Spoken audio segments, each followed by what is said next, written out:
2 Thessaloniciens chapitre 1. Paul, et Sylvain, et Timothée, à l'église des Thessaloniciens, qui est en Dieu notre Père et en Jésus-Christ le Seigneur. Que la grâce et la paix vous soient données de la part de Dieu notre Père et du Seigneur Jésus-Christ.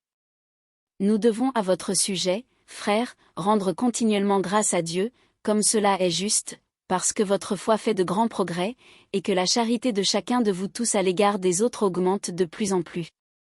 Aussi nous glorifions-nous de vous dans les églises de Dieu, à cause de votre persévérance et de votre foi au milieu de toutes vos persécutions et des tribulations que vous avez à supporter.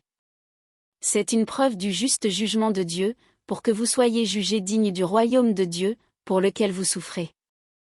Car il est de la justice de Dieu de rendre l'affliction à ceux qui vous affligent, et de vous donner, à vous qui êtes affligés, du repos avec nous, lorsque le Seigneur Jésus apparaîtra du ciel avec les anges de sa puissance.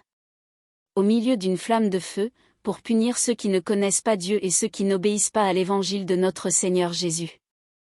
Ils auront pour châtiment une ruine éternelle, loin de la face du Seigneur et de la gloire de sa force. Lorsqu'il viendra pour être, en ce jour-là, glorifié dans ses saints et admiré dans tous ceux qui auront cru, car notre témoignage auprès de vous a été cru.